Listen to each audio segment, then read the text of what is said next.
అటువంటిది ఒక ఆడపిల్ల 3200 కిలోమీటర్ల పాదయాత్ర చేసి, ఆ పాదయాత్ర చేసే ప్రాసెస్‌లో ఆ అమ్మాయికి నీ ఆపరేషన్ జరిగింది. అవును. ఆపరేషన్ నుంచి రికవర్ అయిన తర్వాత కూడా మళ్ళీ పాదయాత్ర కొనసాగించింది. అంటే ఎందుకోసం? ఎవరి కోసం? తన అన్న కోసం. అవును.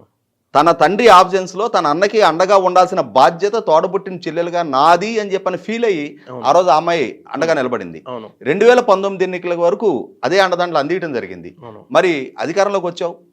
ఖచ్చితంగా తనని గుర్తించాలి కదా! గౌరవించాలి కదా! తనకు తగిన ప్రాధాన్యత ఇవ్వాలి కదా! హ్మ్. ఇవ్వకుండా నిర్లక్ష్యం చేసిన జగన్మోహన్ రెడ్డి గారు బాధ్యుడు. సరే ఇవ్వలేదు. హ్మ్.